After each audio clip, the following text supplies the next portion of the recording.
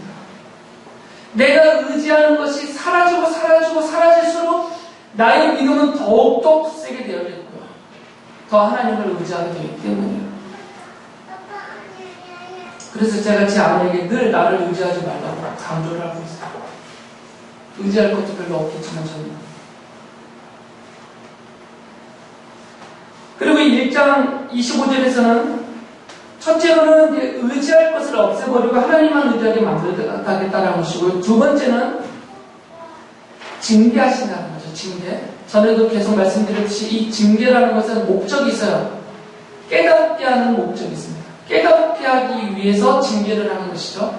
부모가 자녀를 벌주는 것은 깨닫게 하기 위해서 벌을 주는 것과 똑같은 거죠. 1장 25절에 이렇게 말씀하죠. 이제 다시 내가 너를 때려서라도 재물로 찌꺼기를 깨끗이 씻어내듯 너를 씻고 너에게서 모든 불순물을 없애겠다. 그래야만 때려서라도 깨우쳐줘야만 그들이 하나님을 찾게 될 것이기 때문이에요. 그래서 26장 16절에서 이렇게 말씀하죠. 그러나 주님께서 그들을 징계하실 때 주님의 백성이 환난 가운데서 주님을 간절히 찾았습니다. 그들이 간절히 주님께 기도했습니다. 환난을 당하니까 주님이 징계하셔서 때리셔서 그들에게 환난이 당하니까 믿음이 없는 사람들은 원망 불평하며 떠나겠지만 믿음이 있는 하나님의 백성들은 이 하나님의 징계를 받으면서 환난을 겪으면서 오히려 하나님을 찾는다는 거예요. 오히려 자기들의 죄를 뉘우치고 하나님 앞에 용서를 구하면서 돌아오게 된다는 것이죠. 그래서 55장 10절에 이렇게 말씀하셨어요. 악한 자는 그 길을 버리고 불의한 자는 그 생각을 버리고 주님께 돌아오너라. 주님께서 그에게 긍휼을 베푸실 것이다. 우리 하나님께로 돌아오너라. 주님께서 너그럽게 용서해 주실 것이다. 주님이 용서하셔서 그들을 회복시켜 주신다는 거죠. 그리고 이제 인도해 준다라고 약속을 하시죠. 42장 16절에서 이렇게 약속하세요. 눈먼 나의 백성을 내가 인도할 것인데 그들이 한 번도 다니지 못한 길로 인도하겠다. 내가 그들 앞에 서서 암흑을 광명으로 바꾸고 거친 곳을 평탄하게 만들겠다. 이것은 내가 하는 약속이다. 반드시 지키겠다라고 하죠. 하나님의 백성들을 앞서서 이끌어 주시겠다라고 약속하시고 그 약속을 반드시 지키겠다라고 하신 거죠. 그래서 48장 17절에 보면 스스로 내가 너의 인도자다라고 말씀하시죠. 나는 주 내 하나님이다. 내게 유익하도록 너를 가르치며 내가 마땅히 걸어야 할 길로 너를 인도하는 하나님이다 라고 말씀합니다. 물론 하나님은 이 인도하는 방법에서 직접적으로 인도하실 수도 있고요. 아니면 종들을 보내셔서 이끄실 수도 있으십니다. 그래서 1장 26절에서 이렇게 말씀하셨죠. 옛날처럼 내가 사사들을 너에게 다시 세우고 처음에 한 것처럼 슬기로운 지도자들을 너에게 보내줍니다. 하나님이 세우신 종들을 통하여서 하나님의 뜻을 알려주고 이끌어주겠다 그 말이에요. 그래서 이렇게 인도함을 받아서 믿음을 가지고 하나님을 섬기려고 하는 그 사람들의 그 예배는 내가 받고 그들의 기도는 내가 들어주겠다는 것이죠. 믿지도 않고 하나님을 떠나버렸고 그냥 의식적으로 전통적으로 믿음 없이 행했던 이스라엘 사람들의 예배는 받지 않았지만 그러나 이들의 예배만은 내가 받아주고 이들의 기도에는 내가 응답하겠다라고 약속하세요. 56장 7절에 이렇게 말씀하십니다. 내가 그들을 나의 거룩한 성으로 인도하여 기도하는 내 집에서 기쁨을 누리게 하겠다. 또한 그들이 내 제단 위에 바친 번제물과 희생제물들을 내가 기꺼이 받을 것이니 나의 집은 만민이 모여 기도하는 집이라고 불릴 것이다. 그러니까 하나님의 인도함을 받은 하나님의 백성들의 예배를 하나님이 받으시고 그들의 기도를 내가 응답하겠다. 하나님이 약속하신 거죠. 그래서 25장 9절에 이렇게 말씀합니다. 그날이 오면 사람들은 이런 말을 할 것이다. 바로 이분이 우리의 하나님이시다. 우리가 하나님을 의지하였으니 하나님께서 우리를 구원하신다. 바로 이분이 주님이시다. 우리가 주님을 의지한다. 우리를 구원하여 주셨으니 기뻐하며 즐거워하자. 이사야 선지자는 이 약속을 전해주고 있는 겁니다. 하나님이 인도하셔서 믿음을 갖게 하시고 하나님의 말씀을 마음으로 받게 하시고 어떤 환난이나 어떤 징계나 고난 가운데서도 오직 하나님만을 의지하면서 하나님이 받으시는 예배를 드리고 하나님이 들으시고 응답하시는 기도를 드리는 만민의 기도하는 집인 하나님의 교회로 모이는 그런 하나님의 백성들이 되게 하겠다라고 하시는 그 약속을 하고 있거든요. 그 약속은 바로 그날 실현이 될 것이다. 바로 그날 이 모든 것을 하나님이 이루실 것이다라고 약속하는 것이다. 우리가 이미 알고 있듯이 이사야가 말하고 있는 약속하고 있는 이 그날은 이미 왔습니다.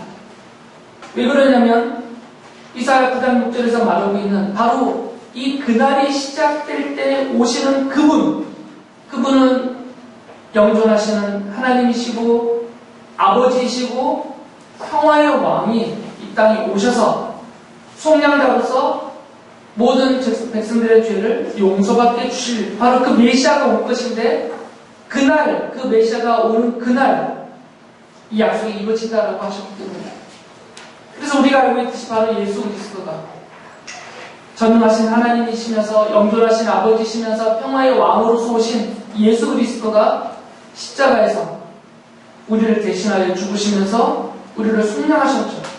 우리의 죄가 다 용서받게 해주셨어요. 그리고 이 죄를 용서받고 하나님이 주신 믿음이 있어서 우리가 하나님을 알고 이 말씀을 깨닫고 마음으로 받아들이고 그렇게 하나님을 의지하면서 하나님을 예배하고 또 하나님 앞에 기도하며 그렇게 주님만을 의지하면서 우리가 살고 있는 것입니다. 그래서 하나님이 지금 하나님의 백성으로 남겨두신 우리들을 약속하신 대로 인도하고 계십니다. 앞서 말씀드린 그 방법들을 쓰시면서 우리들을 인도하고 계세요. 평화의 왕이신 예수 그리스도가 다스리는 영원한 하나의 나라, 그 평화의 나라에 들어갈 때까지 우리를 인도하고 계세요. 보호하고 계시고 돌보시면서 인도하십니다. 그 인도하시는 방법들을 쓰시면서 하나님이 아닌 다른 것들을 의지하지 못하게 제거하고 계세요. 말씀드린 대로 사람을 의지하거나 재물을 의지하거나 다른 것들을 의지하면 하나님을 의지하지 않습니다. 하나님을 찾지 않아요. 책망받는 그 이스라엘 사람들처럼 몸뚱이만 왔다 갔다 할 뿐이고 이름표만 달아다닐 뿐이지 실제로 주님을 의지하지 않기 때문에 그래서 하나님이 자녀인 우리들도 징계를 하십니다. 깨닫게 하기 위해서 우리의 죄악을 깨닫고 우리의 잘못된 습관, 잘못된 생활을 깨닫고 내가 잘못된 길로 가고 있다는 것을 깨닫고 뉘우치고 돌아서게 하기 위해서 우리를 이렇게 징계하시죠. 그리고 우리들 앞에 하나님이 종들을 세우십니다. 목회자들도 세우시고 교사들도 세우시고 우리보다 앞선 믿음의 성숙한 성도들도 세워서 옆에서 우리를 이렇게 가르치고 돕고 인도하도록 하나님이 그들을 사용하고 계시는 거죠. 하나님이 원하시는 것은 그래서 그리고 지금 우리를에게서 이제 보고 찾으시는 것은 그래서 믿음뿐입니다. 우리의 종교 생활을 보시는 것도 아니고 우리가 바치는 재물을 보는 것도 아니고 하나님이 우리에게서 원하시는 것은 오직 하나님입니다. 믿음을 원하세요. 믿음으로 주님을 알고 믿고 섬기고 의지하고 따르기를 원하시는 거죠. 그러할 때 우리가 드리는 예배를 하나님이 기뻐하시면서 받으실 것입니다. 우리가 드리는 기도를 하나님이 기뻐하시면서 응답해 주실 것입니다. 그리고 우리의 가는 길을 동행하시면서 인도해 주실 것입니다. 이사야서 7장 14절에서 이사야가 말하는 대로 바로 임마누엘, 하나님이 우리와 함께 계신다. 바로 이 임마누엘을 경험하면서 감사하면서 기뻐하고 찬양하면서 증거하면서 그렇게 살게 될 것입니다. 바로 우리는 그렇게 사는 하나님의 백성으로 남겨진 자입니다. 하나님이 원하시는 것을 다시 한번 생각하셔서 믿음에 굳게 서서 믿음으로 전진하는 여러분들 되시기를 바랍니다.